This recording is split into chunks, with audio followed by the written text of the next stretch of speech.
진입문 닫습니다. 닫습니다. 닫습니다. 김어준의 뉴스 공장. 노르가즘 많은 분들이 기다리시는 코너. 오늘도 정의당 노회찬 원내대표 나오셨습니다. 안녕하십니까? 네, 안녕하십니까? 네. 이명박 전 대통령이 발행에 가서 그 연설을 하셨는데 네, 거기서 또 집안의 가훈이 정직이라는 그런 내용도 등장하고 그랬습니다. 정직이라고 하면 뭐 정직 처분 사실 정직 됐어야 되는 분인데. 아니, 이명박 대통령 가훈이 정직이라고 해서 저희가 오늘 2부 진행하면서 저 제작진이 방언을 적어야 되겠다, 우리도. 예. MB 가훈이 정직이라면 우리는 침묵이다.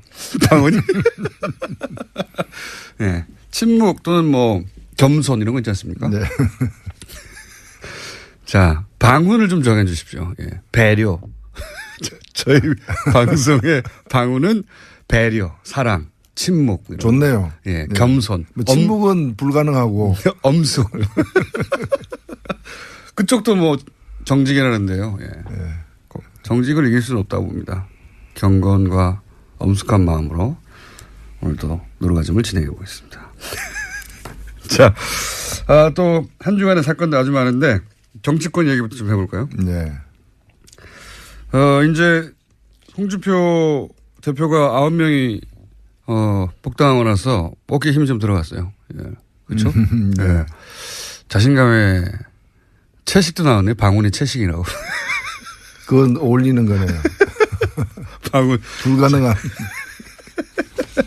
저희 방언을 좀 정해 주십시오. 항상 방언을 정할 때는 이명박 대통령 가훈이 정직이라는 걸 생각하시면서 저희 방언을 정해 주시면 되겠고.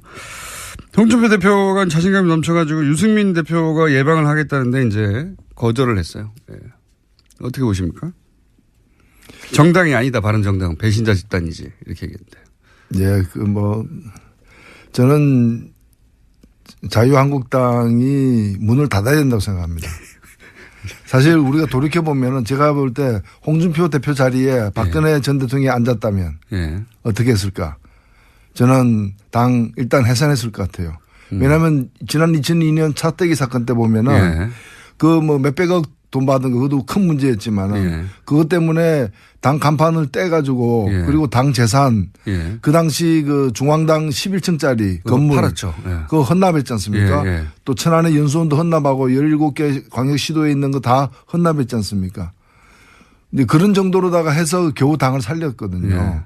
천막당사 이러면서. 지금 그때하고 비교할 수 없는 어떤 정권을 갖다가 내주고 그것도 중도에 그리고 국정농단 세력으로 씻을 수 없는 낙인이 스스로 찍힌 상태인데 이 책임에 그 자유한국당이 왜 책임이 없습니까? 그러면 문을 닫아야죠. 그래서 사실은 지금 이 당은 해체하고 재건축이 필요한 당이지 뭐 약간 리모델링하고 뺑기칠하고 이래가지고 될 문제가 아니에요. 페인트칠. 페인트칠보다 뺑기칠이 와닿긴 합니다만은. 그러니까 지금 황골 탈퇴해야 되는데 지금 그 제스처만 취하고 있는 상황인데 왜 이 정도밖에 안 하냐. 오히려 황골 탈퇴는 유승민 대표가 하고 있다고 저는 봅니다. 물론 이제 세력이 너무 적기 때문에 미약하기도 하고 걱정되기도 하지만은 오히려 그 길로 가야죠. 버리고 갔어야죠. 유승민 대표가 이제 하태경 의원 이야기는 사람이 좀 많이 변해가고 있다. 뭐 아마도 유승민 모든 정치인이 뭐 장점과 단점이 있지만 유승민 대표가 이제 스킨십이 좀 부족하고 그랬던 것 같습니다. 그런 말들이 있었는데 그렇게 변해가고 있다. 뭐 그런 얘기를 하고 있는데 그러면서 안철수 대표를 만났잖아요. 이거는 어떤 포석입니까? 어떻게 대화하려고 하는 겁니까? 그림이 뭘까요? 아니요, 뭐 만날 수 충분히 있는 거고 또 서로가 좀 비슷한 처지에 놓여 있는 면도 있는 것이고 그래서 그런 서로의 필요 때문에 만나는 건 얼마든지 있을 수 있다고 봅니다. 첫 번째 만남이 그거니까. 그렇죠. 근데 아마도 뭐 양현 씨 노래 중에 보면 이루어질 수 없는 사랑이라고 있는데. 이루어질 수 없는 사랑. 뭐 끝내 그 완전 통합이나 이런 거는 힘들지 않을까 보여집니다. 안철수 대표 쪽에서 오히려 더, 뭐랄까요. 간절한 것 같아요, 지금. 그렇죠. 전혀 뭐 손해볼 게 없는 게임이라고 보고 있는 거죠. 네, 흡수 합병. 흡수합병. 더 나쁘지 않다고 이렇게 보는 거죠. 사실상 사람들은 당대당 통합이라고 하더라도 흡수합병처럼 보이겠죠. 근데 그게 실제로 가능한가에 대해서는 의문이 있는 것이 그 국민의당 그렇게 되려면 그게 완전 통합이라는 이런 수준으로 간다면은 그냥 조용히 이렇게 몇 명이 들어와서 숫자가 늘어나는 정도가 아니라 어떤 그 정체성까지도 이렇게 서로 타협을 해야 되는 상황까지 간다면은 호남을 갖다가 버리고서나 가능한 일이 아니겠는가라는 거고 바른정당도 작긴 하지만은 바른정당 내에서 이대로 가기 힘들다라고 하는 분들은 다 국민의당으로 가자는 게 아니고 자유한국당으로 가자는 거거든요. 그 이탈파들은 이탈 예정파들은 그렇기 때문에 그걸 양당의 통합을 강행하려면은 바른당에서도 그 영남 쪽 어떤 근거를 두는 분들을 그 떼놓고 가야 되는 온전히 두 당이 있는 대로 합해지긴 힘든 그 조기에 안철수 대표는 그것까지도 괜찮다고 생각하시는 게 아닐까 싶은 행보인 것이 뭐 호남계 의원들이 당연히 그 바른정당과 합치는 데 있어서 햇볕 정책에 대한 뭐 견해 차이가 워낙 크고 바른정당하고 대북 정책에 대한 그 견해 차이가 워낙 커서 호남계 그 의원들은 우리가 그거 버리고 갈 수는 없다 얘기하고 있지 않습니까? 근데 그럼에도 불구하고 계속 같은 방향으로 나아간 걸 보면 안철수 대표의 그림은 그런 거 아닐까요? 그 호남계 의원들이 일부 떨어져 나가더라도 상관없고 그래서 조금 더 색깔이 보수에 가까워지는 것도 개의치 않고 그리고 이제 유승민 의원과 그렇게 이제 호남계 의원들이 일부 떨어져 나온 다음에 합치고 자유한국당의 대선 후보가 누가 있냐. 홍준표 후보가 다시 대선 후보로 나올 수 있겠느냐. 이미 한번 실패했는데 그러면은 이제 보수정당 그러니까 자유한국당에서도 주자도 그렇게 뚜렷하지 않으니 거기서 또 일부 떨어져 나와서 이렇게 세력을 합쳐서 중도 보수의 선두주자 뭐 이런 그림을 그리고 있는 게 아닐까. 그렇죠. 처음에 새정치할 때는 그 개혁 정치 개혁으로서 정치 시작을 했었지만은 결국에 이제 거기서 자리를 잡지 못하고 또 자리를 만들지도 못하고 계속해서 이제 역함 해가지고 저 뒷칸으로 가는지 1호차를 탔는데 지금 이제 차는 계속 달리고 있는데 저 뒷칸으로 이렇게 해서 보수 정치에서 보수 영역에서 새 정치를 해보자. 이제 그런 쪽으로 가고 그렇게 보이죠. 그렇게 보여지죠. 점점 보수화되고 있는 것 같습니다. 그래서 온전히 통합이 아니라 일부 이제 이탈하더라도 상관없다고 생각하는 게 아닐까. 그렇죠. 내쫓지는 않겠지만은 나가는 건 말리진 않겠다라고 그런 뉘앙스로 또 얘기를 하기도 했죠. 그런 스탠스인 것 같습니다. 그래서 그걸 새로운 3당 합당처럼 바라보는 게 박지원 전 대표인 것 같고, 그렇게 합쳐지려고 하는 게 아니냐. 그런 제안은 받을 수 없다. 이런 게 이제 박지원 대표를 위시한 호남계 의원들의 생각인 것 같은데, 가능할까요? 이 새로운 형태 3당 합당이? 조기에 가능하지는 않을 거고요. 그것을 가능성이 일단 저는 적고 또 그걸 얻으려고 했을 때 그 놓아야 될 그 감수해야 될 어떤 손실도 있기 때문에 최대치가 지방선거 때 광역단체장 그 유력 광역단체장 후보 중심으로 한 선거연대가 아닐까 이렇게 보여지고 후보 그게 가능하려면은 본인이 나가야만 그 그림도 가능하다.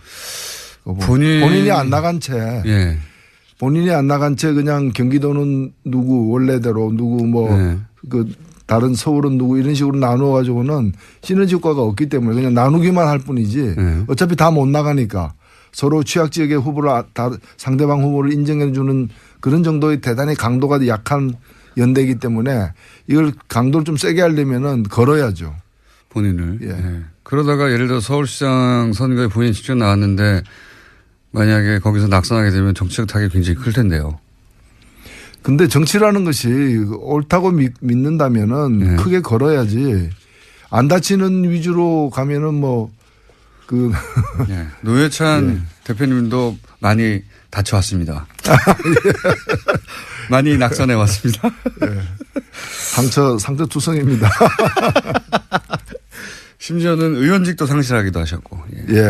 모든 종목을 석권하고 있습니다. 자, 그 정치권 이야기는 그렇고요. 최근에 MBC 사태는 이제 해결되어 갈 조짐이 보입니다. 이거 어떻게 평가하십니까? 네, 뭐 MBC는 이제 한 고비를 넘겼다고 보여지고 네. 이제 한 달 이내에 새 사장이 선임되면은 이제 빠르게 정상화되지 않을까 보여지는데 반면에 이제 KBS가 좀 시간이 많이 걸리게 지금 그렇죠. 되어 있습니다. 네. KBS 고대영 사장은 방송법이 통과되면 이제 그때 가서 거취를 결정하겠다는 건데 이 말은 안 하겠다는 거잖아요. 네. 그렇죠. 뭐 예를 들면 박근혜 대통령 물러가라 그러니까 개헌하면 물러간다는 얘기가 똑같은 거죠. 자기 후임이 누가 오느냐에 영향을 미치는 방송법 개정에 자기가 왜 갔냐 합니까? 그러니까요. 자기가 잘한 일을 잘못한 게 없다면 임기를 다 채우고 내년 말에 물러나야 될 사람이 중도에 물러난다면 그만큼 문제가 많았다는 걸 스스로 시인하는 건데 문제 많은 사람이 중도에 쫓겨나가면서 다음 사장은 어떤 사람이 돼야 된다. 또는 자기들이 유리한 사람들이 돼야 된다라고 그 요구하는 거와 마찬가지죠. MBC 김장겸 사장이 이제 해임안이 통과되면서 방문진에 의해서 남긴 말도 화제예요. 이제 본인이 공영방송, 방송의 중립 또는 뭐 방송의 독립성을 지키지 못하고 이렇게 물러나게 돼서 순간에 굉장히 안타깝다. 본인이 그러니까 그동안 공영방송의 독립성과 중립성을 지켜왔다는 얘기죠. 본인은. 예. 예, 그 정도 되면 지금 병입니다, 사실은. 참, 우리 언론이 언론도 많이 되돌아봐야 될 지점이에요. 이제 우리나라의 여러 가지 어떤 경제적이나 문화적 수준을 볼 때 주요 방송들이 어떤 예. 그 공영방송으로서 예. 제대로 이제 신뢰받지 못하고 정립되지 못하는 데 대해서 좀 통렬한 자기 반성이 필요한 게 아닌가. 또 그걸 악용해왔던 정권들도 역시 마찬가지인 것이고. 그래서 이번 계기로 해가지고 뭐 특정 정권에 가까운 방송이 아니라 정권이 어떻게 변하든 간에 국민들을 대변하는 그런 공영방송의 어떤 그 공정성을 갖다가 회복이 돼야 될 것 같아요. 김장겸 사장은 이제 친박 핵심인들과 정기적인 모임을 가졌다고도 얘기되고 그리고 박근혜 전 대통령이 감옥에서 허리가 아프다 걱정되는 거죠. 예. 그런 보도를 지상파 중에 유일하게 뉴스로 계속 내보냈던 친박에 대한 걱정이 무척 많은 방송이었거든요. 예. 그러니까 공영방송이 걸어야 될 길에 대해서 기본이 안 돼 있는 거죠. 그냥 사적인 그 관계나 그런 특정한 어떤 정파 이익을 위해서 그 소중한 국민의 자산인 전파를 낭비하는 그런 일을 계속 해온 거죠. 이분은 해임되고 나서 어디로 가실까요? 예. 김재철 사장은 이제 출마하려고 노력하셨는데 홍수를 못 받았죠. 네. 예. 경선에 나와가지고 표가 1%인가 2%인가 밖에 못 받으셔가지고 경선에서 떨어지셨는데 이분도 그런 그림을 그린 게 아닐까 싶긴 합니다만 네, 현재는 어쨌든 해임을 되셨고 이명박 전 대통령이 이제 공항에 바레인으로 강연을 떠나시기 전에 공항에 메시지를 냈습니다. 여러 가지. 네. 그 메시지는 보셨어요? 예, 저는 그 메시지는 그 메시지 자체가 우리 국민들을 좀 분노하게 만들기도 했지만 굉장히 이제 위급함을 이제 느끼고 있는 그런 상황인 것 같아요. 본인들이. 그러니까 예. 그렇죠. 이제 설마 했는데 예. 설마 김관진까지 저렇게 되는 걸 보면서 이제 예. 자신에 대한 형사처벌의 가능성, 예. 형사처벌을 시도할 가능성이 충분히 있다라고 그쪽 진영에서는 예. 그 판단을 갖다 확실히 한 것 같습니다. 그래서 그에 대한 이제 일단 대응 방어책으로서 예. 우선 일성을 갖다가 그 바레인 나가면서 예. 바레인 간 뒤에 또 더 얘기가 무성하게 뻔하기 때문에 이제 1단계 대응을 한 게 아닌가 이렇게 보여집니다. 이제 보통 대통령이 직접 나오면 최후의 메시지가 나오는 건데 보통은 대통령이 할 말이 아니라 대변인이 할 말 아니었나요, 사실? 그렇죠. 예. 그 정도는. 그래서 저는 대통령이 직접 나와서 저 정도 메시지 할 거면 왜 하나 싶었거든요. 그만큼 이제 지금 인천공항에서 지금 한 발언이지만 예. 사실상 거의 그 서초동 포토라인에 서서 한 발언처럼 이렇게 얘기를 한 거죠. 예, 내용은 그렇습니다. 예. 예.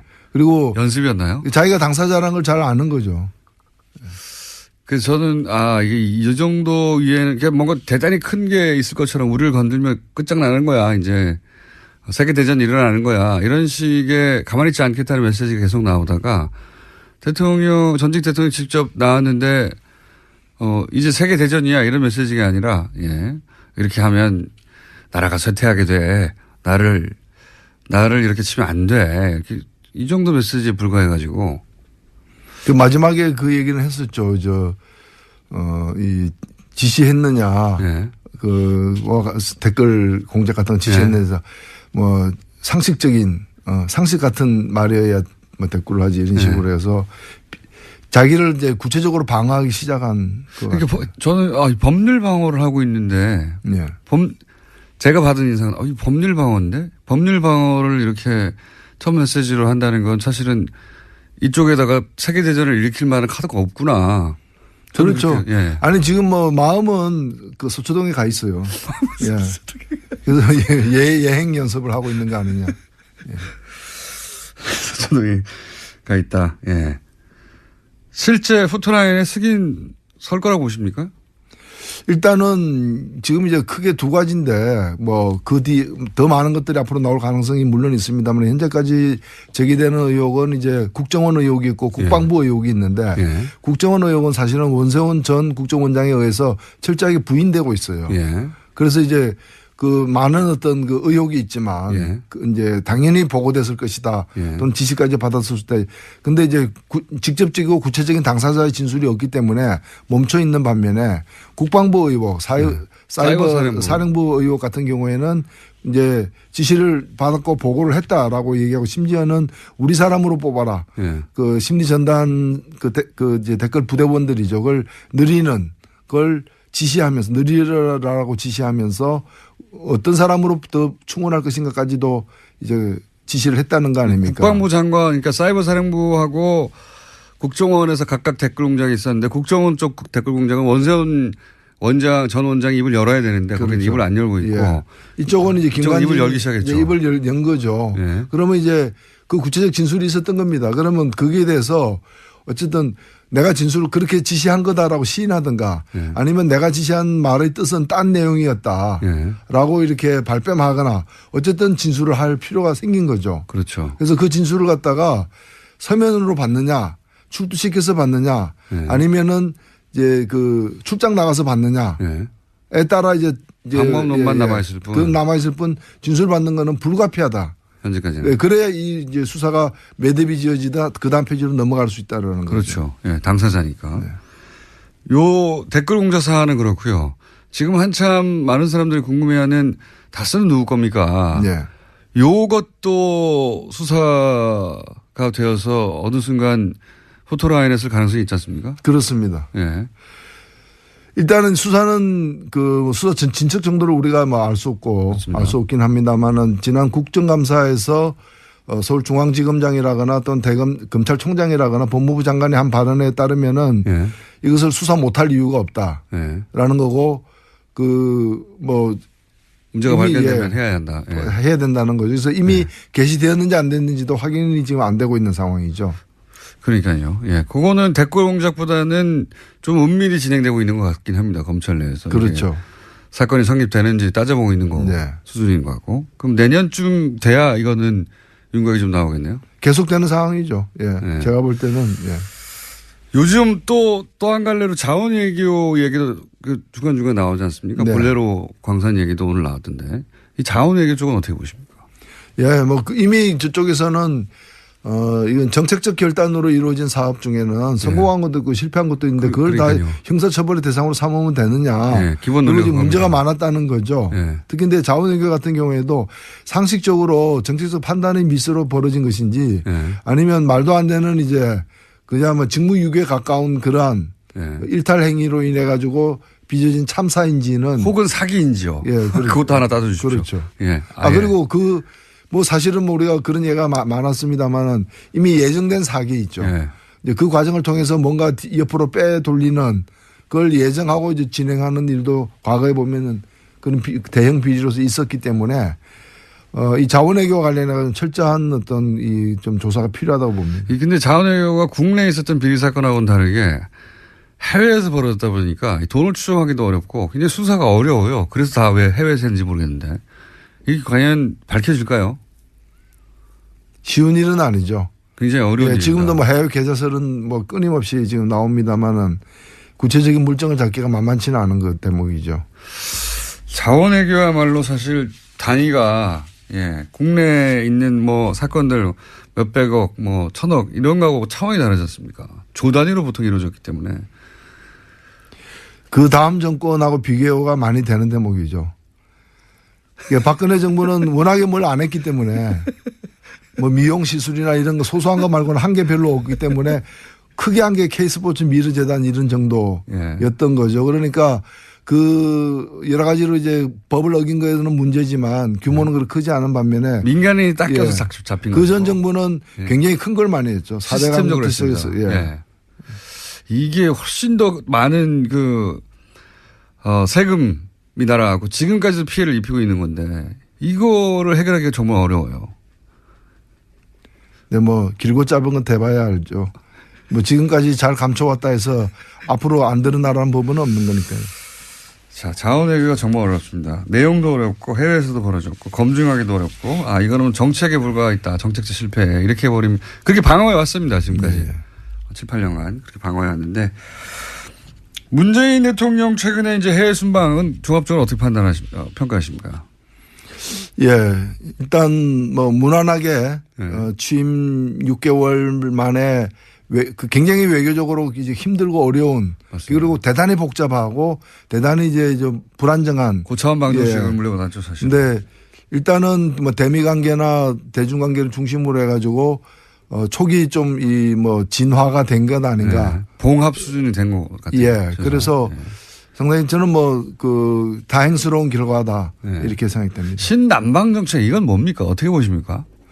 예, 신남방 정책은 지금 제가 볼 때는 미국은 기본적으로 중국을 가상의 어떤 적으로 삼고 있는 것이고 이 중국에 대응하는 이 전략 중에서 이제 아시아 지역에서 아시아 특히 남방아시아 지역에서 중국과 국경을 맞대고 있는 나라들 중에 중국과 갈등을 빚고 있는 나라 여러 나라들이 있는 거거든요. 그래서 중국을 포기한다는 거 아닙니까? 예, 그래서 그 나라들과의 어떤 관계 개선 내지 어떤 그런 또는 이제 영토 분쟁에 이제 미국이 직접 그렇죠. 사실은 굉장히 직접적으로 개입을 하고 있지 않습니까? 미국의 어떤 그 전략 자산들이 출몰한다거나 해가지고 그래서 그런 유대 관계를 맺는 일인데 저는 이 한미동맹하고도 관계없는 일이에요. 왜냐하면 한미동맹이란 거는 북한을 가상의적으로 해서 북한이 쳐들어올 때 같이 대응한다는 개념인데 그래서 우리가 이라크 가거나 이런 거는 한미동맹하고 관계없는 거거든요. 그럼 미국이 다른 지역에서 벌이는 전쟁에 우리가 자동 개입할 수 없게 돼 있기 때문에 그래서 근데 이 문제는 이 남방정책에는 묘하게도 미국과 일본이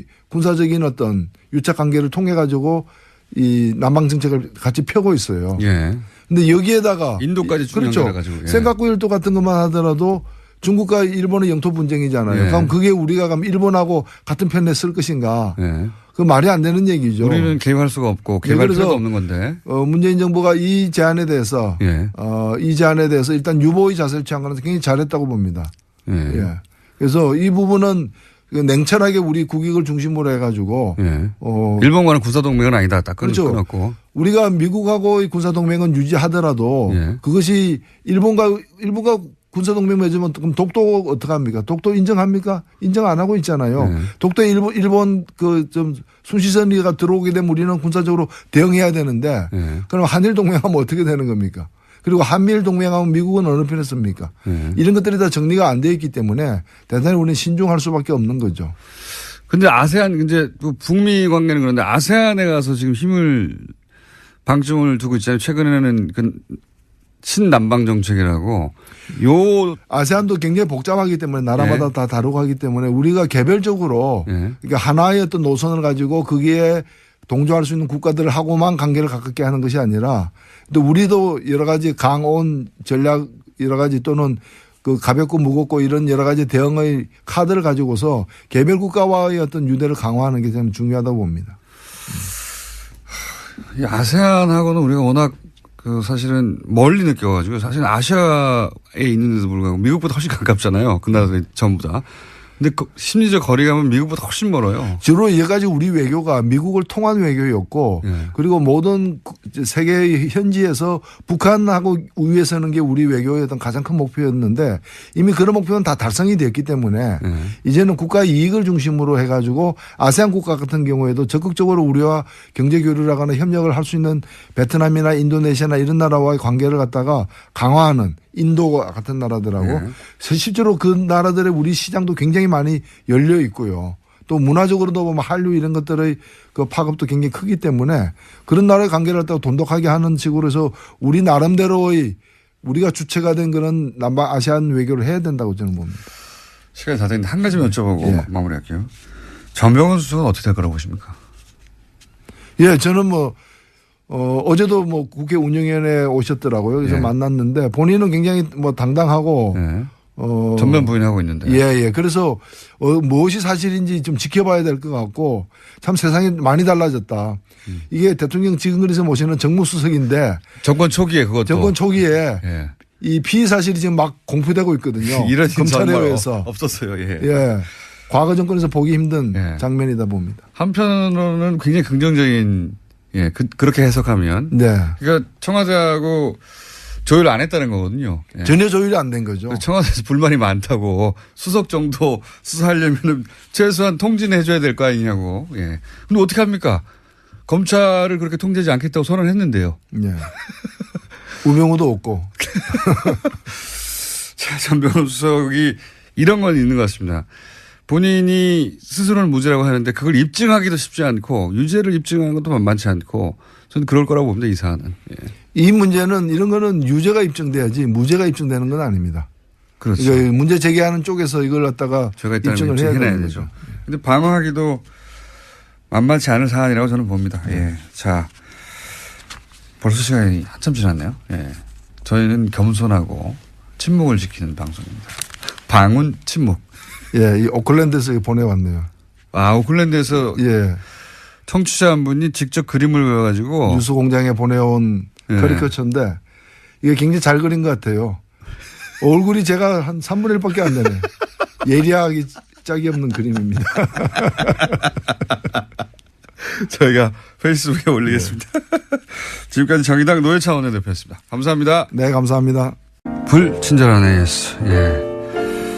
이명박 전 대통령의 가훈이 정직이라면 뉴스공장의 가훈은 침묵이다.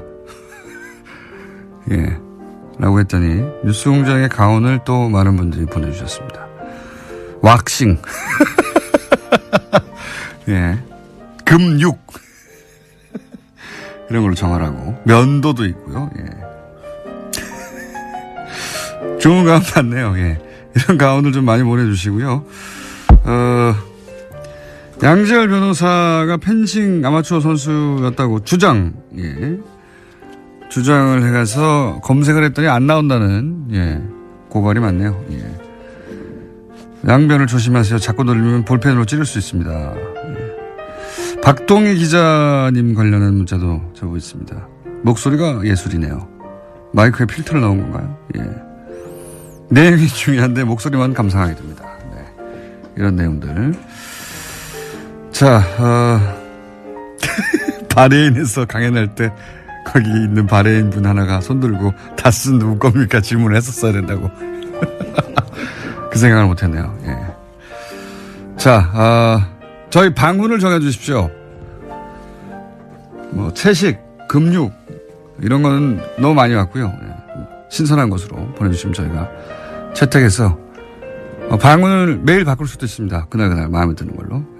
지금까지는 순수 왁싱, 금육, 면도 이런 게 왔고요. 저희는 침묵으로 정했습니다. 당분간. 이명박 전 대통령이 정직이 가원이라는데 저희 방송은 침묵할 수 있죠. 그 정도 방언 정할 수 있죠. 자, 여기까지 하겠습니다.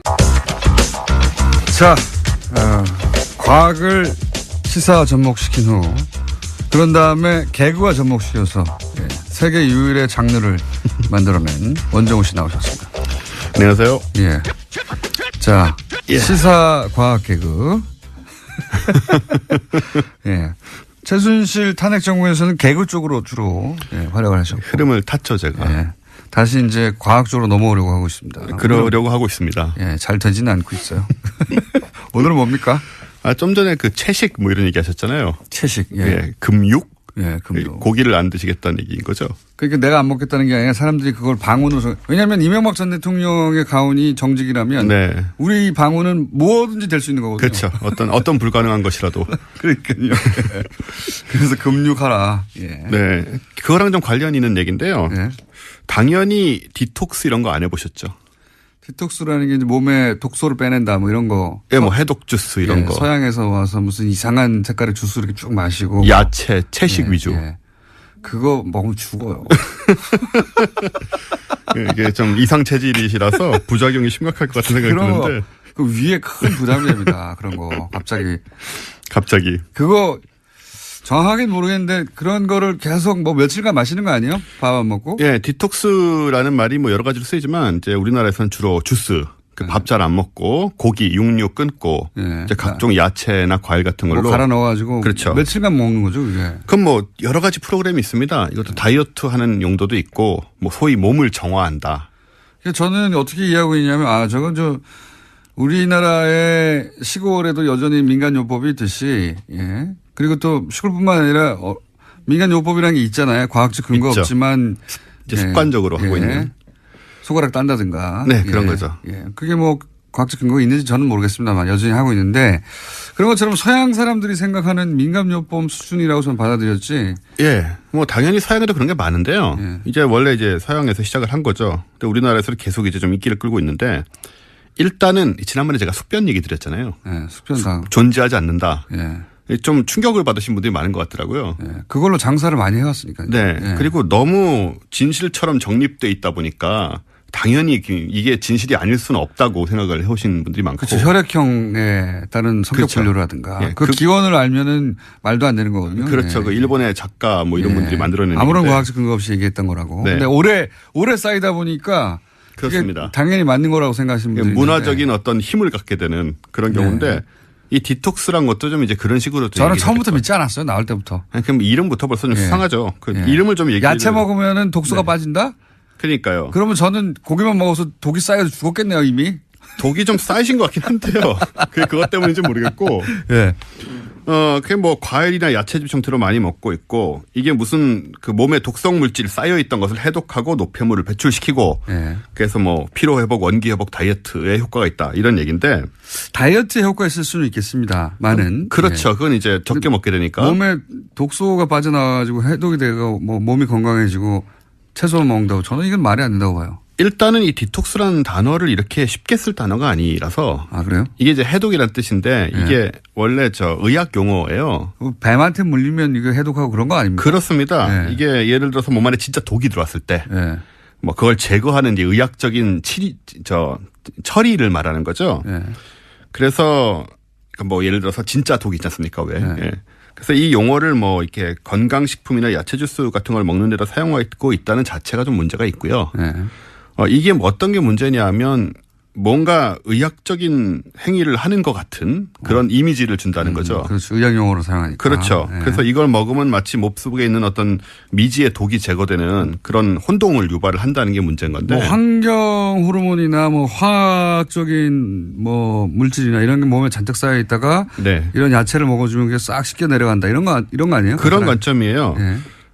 근데 이 원리를 이제 얘기를 하자면 뭐 이렇게 공장장님 좋아하시는 육류, 또 공장장님이 좋아하시는 기름기, 또한 공장장님이 좋아하시는 나트륨, 또 화학 성분 이런 것들 그리고 좋아하진 않겠지만 몸에 쌓여있을 중금속, 또 환경 호르몬, 이런 물질들이 이제 우리의 잘못된 식생활로 몸속에 쌓인다. 그런 게 전제고, 그런 다음에 야채나 과일이나 특정한 식품들을 섭취함으로써 이걸 씻어낼 수 있다라는 얘기를 하는 거거든요. 웬만한 물질들은요 몸이 자연 배출합니다. 그러니까 이제 그게 바로 의학적인 이제 지식의 문제인데요. 이제 이제 두 가지 문제가 있습니다. 이게 정말로 축적이 되는 건가? 그다음 축적된다 손 제거되는 건가? 이 두 개의 문제잖아요. 일단은 일상생활에서 먹고 마시는 것들이 몸속에서 축적된다는 그 과학적 근거는 전혀 없습니다. 그랬으면 죽었겠죠. 다 대부분. 예. 수십 년간 축적했는데 그렇죠. 죽었겠죠 우리가. 끔찍하잖아요 생각해보면. 예. 정말로 그 제거되지 않는 것 때문에 예를 들어서 생기는 병들은 따로 있죠. 이따이 병이나 뭐 이런 그렇죠. 거. 이제 예. 중금속 정말로. 예. 이게 대표적인 이런 식의 것들로 언급되는 게 이제 지방, 나트륨, MSG, 뭐 각종 약품들 그리고 알코올 이런 것들인데 이런 것들이 이제 몸에 독을 쌓는 것이 아니고요. 사실 모든 음식이 몸에 어느 정도의 무리를 주죠. 그렇지 않습니까? 약간의. 예, 살이 찌게 한다든가. 예, 뭐 살이 찌게 한다거나 뭐 예. 피부에 기름. 몸이 이제 음식을 처리하느라고 이제 에너지를 쓰죠. 예. 그렇죠. 근데 이런 이제 무리들이 오고 뭐 약간 독성은 다 있는 건데 그거를 이제 간과 신장이 걸러내는 거거든요. 예. 간과 신장이 웬만한 식품 속의 독성은 다 걸러냅니다. 안 그러면 죽었기도 잠깐 계속 얘기하지만. 그러니까 그게 있는 거죠. 예. 물론 많이 먹으면 나쁩니다. 뭐든지. 예. 그래서 뭐든지 많이 먹으면 나쁩니다. 그래서 물도 치사량이 있고 밥도 치사량이 있어요. 그래요? 예. 밥을 몇 공기를 먹으면 치사량입니까? 위가 임계점을 지나가는. 그렇죠. 예. 뭐 100공기 먹으면 죽지 않을까요? 그럴 수 있겠네요. 물도 한 50리터 먹으면 죽지 않을까요? 그렇죠. 몸이 뭐 알겠습니다. 그런 거죠. 예. 이렇게 이런 식이기 때문에. 근데 의학계에서 디톡스라고 지금 민간에서 하는 디톡스는 의학적 효과가 없다라고 하는 어떤 보고를 내거나 한 적이 있어요? 네. 그 의학계에서는 플라시보 효과가 있을 수는 있다고 해요. 아, 플라시보. 정신적으로. 그러니까 이제 그렇죠. 예. 평소에 이제 식습관을 좀 멈추고 이제 새로운 것들을 좀 먹고 하니까 학계에서는 플라시보 효과 정도. 예. 네, 그 정도로 생각을 하고 있고 예. 일단 이게 쌓이는 게 아니고 게다가 이제 뭘 먹어서 독을 제거한다는 게 주로 이제 이런 관점입니다. 자연산 원료. 예. 뭐 식물, 천연물 이런 거를 먹으면 이제 몸에 좋기 때문에 독성을 제거할 수 있다는 건데 천연물이 몸에 좋지 않습니다. 아니, 우리 그 인류는 말이에요. 제 그 지론입니다. 인류는 이미 우리 조상 때부터 수백만 년간 잡식이었어요. 네. 뭐든지 손에 닥치는 대로 고기부터 시작해 다 먹었어요. 그렇죠. 그렇게 해서 쌓여진 유전자고 몸이에요. 근데 갑자기 채소만 먹어봐요. 그게 몸에 좋을 리가 있습니까? 채소만 먹는다고? 그게 어쨌든 간에 이제 뭐 자연산이라고 좋아하는 그 몸에 좋다라는 그런 관념이 너무 팽배하게 있는데 그러니까 우리나라만 그런 건 아니지만 예. 자연산이 위험한 거 굉장히 많죠. 독버섯. 그렇죠? 완전 자연산 아닙니까? 보고알. 완전 자연산이고요. 그럼 뭐 맹독성 물질이 허다합니다. 자연산에. 자연산에. 예. 그래서 육류나 뭐 기타 다른 거가 마찬가지로 뭐 나쁜 성분들이 얼마든지 있어서 자연에도 나쁜 성분이 많다. 예, 굉장히 네. 많기 때문에 사실 어떻게 보면 이게 이제 논란의 여지가 있지만 소위 화학 성분이라고 말하는 것들이 오히려 과학계와 의학계의 시험을 통과한 물질들입니다. 그렇잖아요. 그러니까 뭐 그런 그 화학적으로 인간이 만들어내는 물질들이 몸에 나쁜 게 많다 보니 또 거꾸로 네. 그렇게 만들어내는 건 더 나쁠 거라고 생각하는 것이 있고 또 정반대로 자연에 있는 것은 상대적으로 더 좋을 거라고 생각하는 인식이 있는 것이지. 그 인식이 예. 있는 거죠. 구체적으로 따지자 보면 인간이 만들어낸 것 중에 몸에 굉장히 좋은 것도 있고. 그렇죠. 예. 우리가 먹는 약들이요. 예. 안 그러면 죽었을 텐데 그렇게 화학적으로 구성한 물질 먹고 우리가 살아나는 거 아니에요. 네. 예. 그래서 아무튼 뭐 현대인이 예. 야채 섭취량이 줄어든다는 의미에서 야채즙 먹으면 나쁠 건 없습니다. 예. 근데 이제 문제는 뭐냐면 이게 몸에 쌓인 독을 몰아낸다거나 만병을 막을 수 있다. 이런 식의 아니다. 생각은 이제 하지 말자. 이런 디톡스 기법이 거꾸로 극단적으로 가면 몸에 나쁘다 이런 건 없어요? 있죠. 있겠죠, 디톡스라는 것 중에 그러니까 말씀하신 것처럼 너무 이제 또 채식이 안 맞는 사람들이 이런 걸 오래 먹으면 몸이 허해진다거나 또 뭐 몸이 안 좋아질 수도 있고요. 영양실조 걸리겠죠. 그럴 수도 있죠. 네. 그럴 수도 있고 또 특히 다이어트를 목적으로 하는 경우에는 네. 그다음에 디톡스란 게 뭐 주스만 말하는 게 아니고 이런 거 있어요. 커피 관장 이런 거 있거든요. 커피 관장은 네, 뭡니까? 커피로 관장하는 겁니다. 자세한 진짜로? 설명을 생략하겠습니다. 커피만 계속 먹어서 결국은 아니요. 먹는 게 아니고 네. 관장이란 것은 이제 커피를 주입하는 거죠. 그러면 들어가는 입구가 입이 아닌 것인 그렇습니다. 겁니까? 커피를? 네. 그런 것도 있어요? 그런 것이 있습니다. 이게 한때 끔찍하네요. 심지어 각광도 받았는데 네. 이게 굉장히 위험해요. 당연히 위험하겠죠. 네, 그런 거를 거기 주입하는 그게 목적이 아니잖아요, 원래. 야. 그래서 폐혈증이 걸릴 수도 있고. 그걸 왜 하는 겁니까? 디톡스 하려고요. 그걸 하면 이제 커피로 장을 디톡스 한다고요? 네, 그런 관점이 누가 있습니다. 그거 그렇죠. 업체들이 있어요, 그걸 하는. 네. 예, 나름 성행하고 있습니다. 야. 하여튼 이런 거 전혀 이제 도움 안 되고. 무섭네요. 그래서 이제 말씀하신 대로 우리가 이런 마케팅이 만들어진 습관이 만들어진 환상에 자꾸 속는데 이제 좀 언론이나 방송에서 계속 이야기를 하기 때문에 믿어버리는 거거든요. 근데 이제 그냥 상식입니다. 음식은 그냥 균형 있게 고기만 너무 많이 드시는 것도 좋지는 않습니다. 그게 또 체질에 따라서 달라요. 예, 그렇겠죠. 네. 체질이라는 게 있는지 없는지라는 것도 사실 과학적인 논란의 문제긴 한데. 그거는 저는 있다고 볼 수밖에 없는 게 저를 임상 대상으로 보고 판단할 때 제가 한번 그 건강검진에서 의사 선생님이 그런 얘기 하셨거든요. 평생 고기를 먹은 적이 없는 혈관이라고. 예, 평생 고기만 먹어왔다고 하니까 예, 그런 체질이 또 있긴 있나 봐요. 그렇군요. 예. 어쨌든 이제 음식은 상식적으로 균형 있게 먹으면 되고 아프면 아까 말씀하신 대로 약을 먹으면 됩니다. 사람들이 약을 의심하는데 항상 병을 고치는 목적으로 엄청난 비용을 들여 개발하고 아주 깐깐한 시험을 통과한 게 약입니다. 저는 그리고 이게 다 사람들 현대인이 게을러져서 나온 거거든요. 그냥 운동하면 돼요. 운동하세요? 이런 거 안 먹고 그냥 먹고 싶은 거 먹고 운동하면 돼요. 근데 그게 간단하게 해결하고 싶으니까 뭐 이런 거 저런 거 나오는 거예요. 그 간사한 마음을 업체들이 이용하는 거고요. 그렇습니다. 예. 그리고 과학을 믿자, 약을 믿자. 너무 많이 먹지만 않으면 약이 보약입니다. 예, 디톡스 하지 말고 몸을 많이 움직이세요. 그렇습니다. 그런 의미에서 오늘 방송 끝나고 고기 먹으러 가요. 지금까지 원종우 씨였습니다. 감사합니다. 감사합니다. 안녕.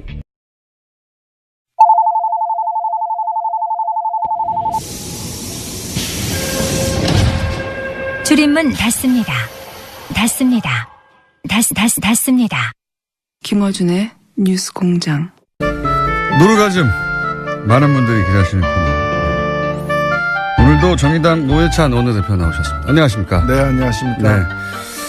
이명박 전 대통령이 발행에 가서 그 연설을 하셨는데 네, 거기서 또 집안의 가훈이 정직이라는 그런 내용도 등장하고 그랬습니다. 정직이라고 하면 뭐 정직 처분 사실 정직 됐어야 되는 분인데. 아니, 이명박 대통령 가훈이 정직이라고 해서 저희가 오늘 2부 진행하면서 저 제작진이 방언을 적어야 되겠다, 우리도. 예. MB 가훈이 정직이라면 우리는 침묵이다. 방언이. 네. 침묵 또는 뭐 겸손 이런 거 있지 않습니까? 네.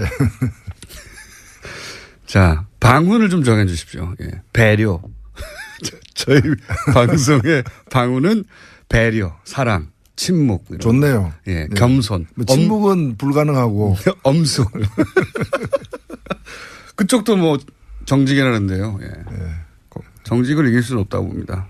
경건과 엄숙한 마음으로 오늘도 노르가즘을 진행해 보겠습니다. 자, 또 한 주간의 사건도 아주 많은데 정치권 얘기부터 좀 해볼까요? 네.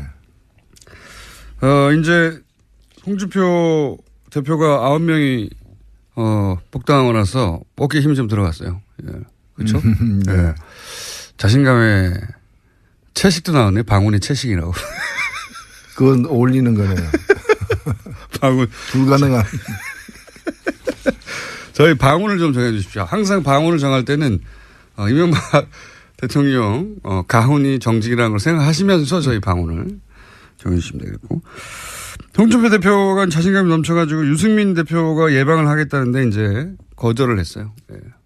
어떻게 보십니까? 정당이 아니다. 바른정당 배신자 집단이지 이렇게 얘기했는데. 예, 저는 자유한국당이 문을 닫아야 된다고 생각합니다. 사실 우리가 돌이켜보면 제가 볼 때 홍준표 대표 자리에 박근혜 전 대통령이 앉았다면 어떻게 했을까? 저는 당 일단 해산했을 것 같아요.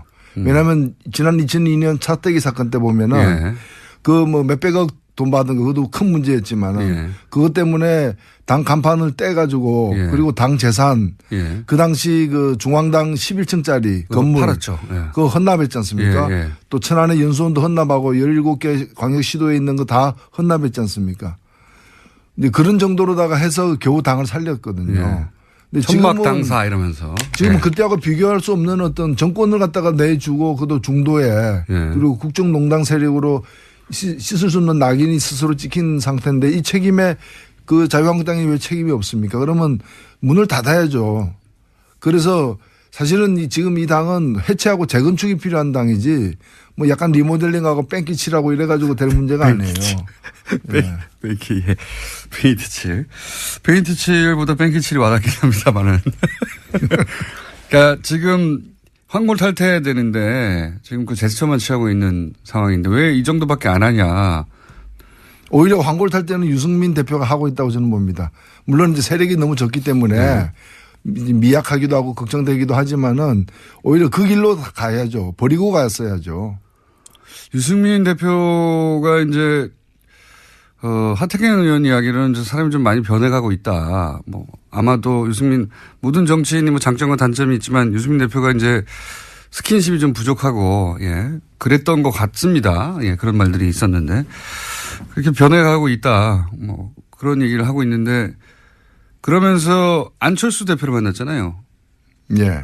이거는 어떤 포석입니까? 어떻게 대화하려고 하는 겁니까? 그림이 뭘까요? 아니요, 뭐 만날 수 충분히 있는 거고 또 서로가 좀 비슷한 처지에 놓여 있는 면도 있는 것이고 그래서 그런 서로의 필요 때문에 만나는 건 얼마든지 있을 수 있다고 봅니다. 첫 번째 만남이 그거니까. 그렇죠. 근데 아마도 뭐 양현 씨 노래 중에 보면 이루어질 수 없는 사랑이라고 있는데. 이루어질 수 없는 사랑.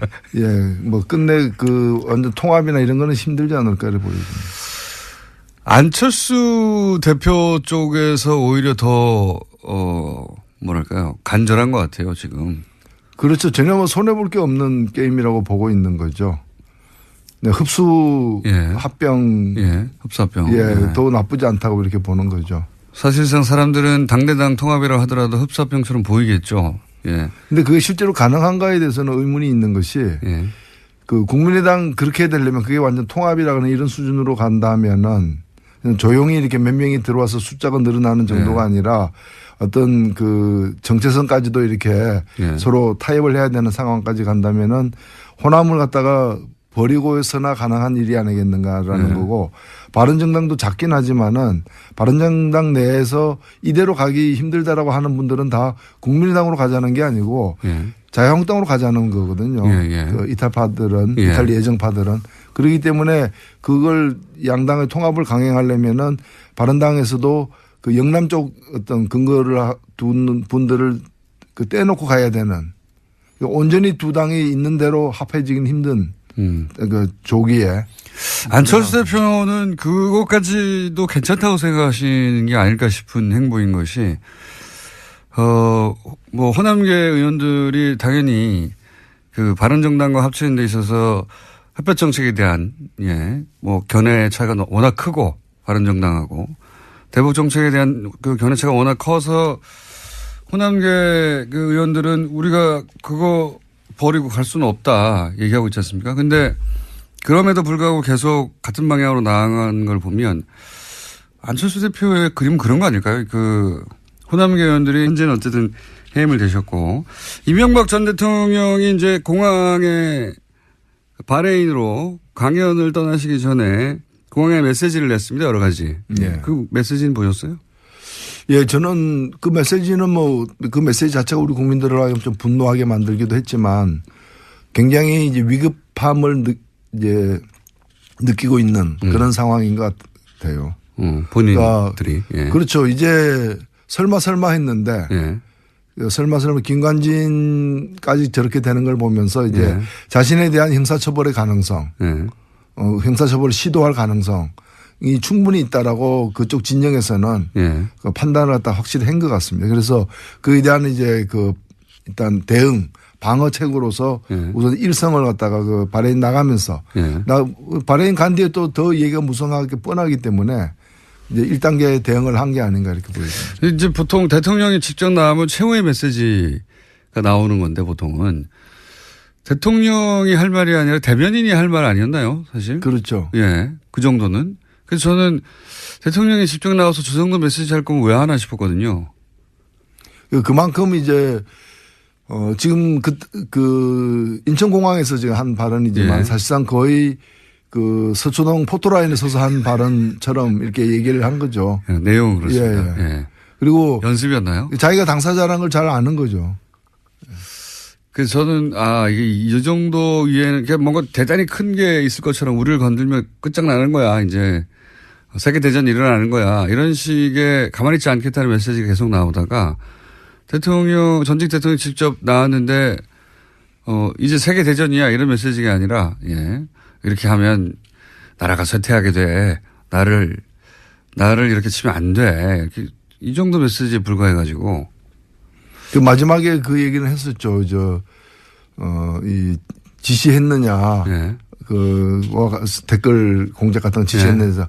뭐 상식적인, 상식 같은 말이어야 뭐 댓글을 하지 이런 식으로 해서 자기를 이제 구체적으로 방어하기 시작한. 그러니까 저는 법률 방어를 하고 있는데. 예.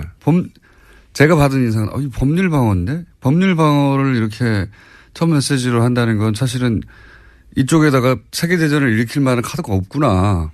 그렇죠. 예. 아니 지금 뭐 마음은 그 서초동에 가 있어요. 예. 그래서 예행 연습을 하고 있는 거 아니냐. 예. 서초동에 가 있다. 예. 실제 포토라인에 설 거라고 보십니까? 일단은 지금 이제 크게 두 가지인데 뭐 그 뒤 더 많은 것들이 앞으로 나올 가능성이 물론 있습니다만 현재까지 제기되는 의혹은 이제 국정원 의혹이 있고 국방부 의혹이 있는데 국정원 의혹은 사실은 원세훈 전 국정원장에 의해서 철저하게 부인되고 있어요. 그래서 이제 그 많은 어떤 그 의혹이 있지만 그 이제 당연히 보고됐을 것이다 또는 지시까지 받았을 수도 있다. 근데 이제 직접적이고 구체적인 당사자의 진술이 없기 때문에 멈춰 있는 반면에 국방부 의혹, 사이버 사태는 이제 해결되어 갈 조짐이 보입니다. 이거 어떻게 평가하십니까? 네, 뭐 MBC는 이제 한 고비를 넘겼다고 보여지고 이제 한 달 이내에 새 사장이 선임되면은 이제 빠르게 정상화되지 않을까 보여지는데. 반면에 이제 KBS가 좀 시간이 많이 걸리게 지금 그렇죠. 되어 있습니다. 네. KBS 고대영 사장은 방송법이 통과되면 이제 그때 가서 거취를 결정하겠다는 건데 이 말은 안 하겠다는 거잖아요. 네. 그렇죠. 뭐 예를 들면 박근혜 대통령 물러가라 그러니까 개헌하면 물러간다는 얘기가 똑같은 거죠. 자기 후임이 누가 오느냐에 영향을 미치는 방송법 개정에 자기가 왜 갔냐입니까? 그러니까요. 자기가 잘한 일을 잘못한 게 없다면 임기를 다 채우고 내년 말에 물러나야 될 사람이 중도에 물러난다면 그만큼 문제가 많았다는 걸 스스로 시인하는 건데 문제 많은 사람이 중도에 쫓겨나가면서 다음 사장은 어떤 사람이 돼야 된다. 또는 자기들이 유리한 사람들이 돼야 된다라고 그 요구하는 거와 마찬가지죠. MBC 김장겸 사장이 이제 해임안이 통과되면서 방문진에 의해서 남긴 말도 화제예요. 이제 본인이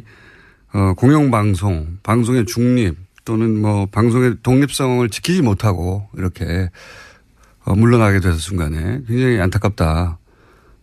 본인이 그러니까 그동안 공영방송의 독립성과 중립성을 지켜왔다는 얘기죠. 본인은. 예. 예, 그 정도 되면 지금 병입니다, 사실은.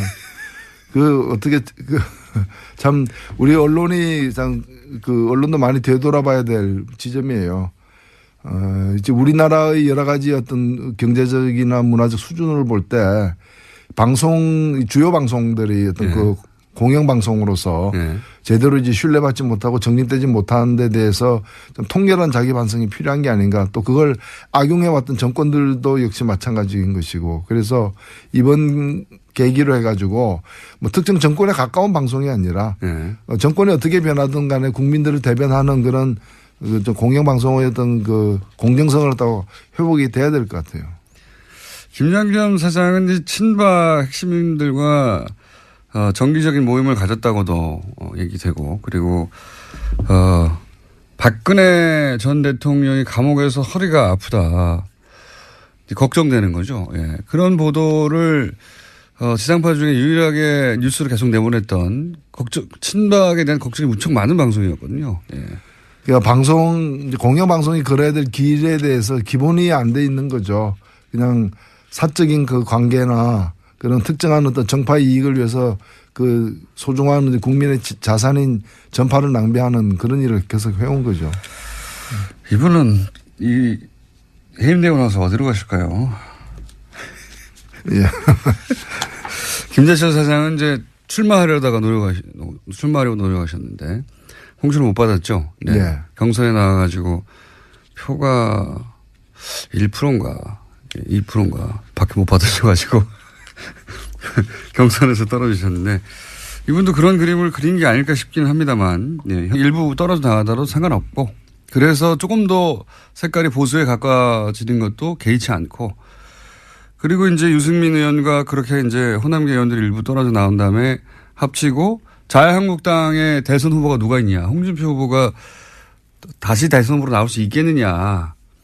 이미 한번 실패했는데 그러면은 이제 보수정당 그 자유한국당에서도 주자도 그렇게 뚜렷하지 않으니 거기서 또 일부 떨어져 나와서 이렇게 세력을 합쳐서 중도 보수의 선두주자 뭐 이런 그림을 그리고 있는 게 아닐까. 그렇죠. 처음에 새정치할 때는 그 개혁 정치 네. 개혁으로서 정치 시작을 했었지만은 결국에 이제 거기서 자리를 잡지 못하고 또 자리를 만들지도 못하고 계속해서 이제 역함 해가지고 저 뒷칸으로 가는 1호차를 탔는데 지금 이제 차는 계속 달리고 있는데 저 뒷칸으로 이렇게 해서 보수 정치에서 보수 영역에서 새 정치를 해보자. 이제 그런 쪽으로 가고 그렇게 보이죠. 예, 그렇게 보여지죠. 예, 점점 보수화되고 있는 것 같습니다. 그래서 온전히 통합이 아니라 일부 이제 이탈하더라도 상관없다고 생각하는 게 아닐까. 그렇죠. 내쫓지는 않겠지만은 나가는 건 말리진 않겠다라고 그런 뉘앙스로 또 얘기를 하기도 했죠. 예, 그런 스탠스인 것 같습니다. 그래서 그걸 새로운 3당 합당처럼 바라보는 게 박지원 전 대표인 것 같고, 예, 그렇게 합쳐지려고 하는 게 아니냐. 예. 그런 제안은 받을 수 없다. 이런 게 이제 박지원 대표를 위시한 호남계 의원들의 생각인 것 같은데, 가능할까요? 이 새로운 형태 3당 합당이? 조기에 가능하지는 않을 거고요. 그것을 가능성이 일단 저는 적고 또 그걸 얻으려고 했을 때 그 놓아야 될 그 감수해야 될 어떤 손실도 있기 때문에 최대치가 지방선거 때 광역단체장 그 유력 광역단체장 후보 중심으로 한 선거연대가 아닐까 이렇게 보여지고 후보. 그게 가능하려면은 본인이 나가야만 그 그림도 가능하다. 본인이 안 나간 채 본인이 안 나간 채 그냥 경기도는 누구 원래대로 누구 그 다른 서울은 누구 이런 식으로 나누어 가지고는 시너지 효과가 없기 때문에 그냥 나누기만 할 뿐이지 어차피 다 못 나가니까 서로 취약 지역의 후보를 상대방 후보를 인정해 주는 그런 정도의 대단히 강도가 약한 연대이기 때문에 이걸 강도를 좀 세게 하려면은 걸어야죠. 본인을. 예. 그러다가 예를 들어 서울시장 선거에 본인이 직접 나왔는데 만약에 거기서 낙선하게 되면 정치적 타격이 굉장히 클 텐데요. 근데 정치라는 것이 옳다고 믿는다면은 크게 걸어야지 안 다치는 위주로 가면은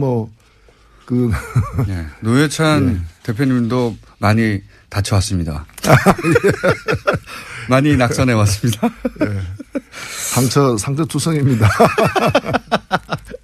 심지어는 의원직도 상실하기도 하셨고. 모든 종목을 석권하고 있습니다. 자, 그 정치권 이야기는 그렇고요. 최근에 MBC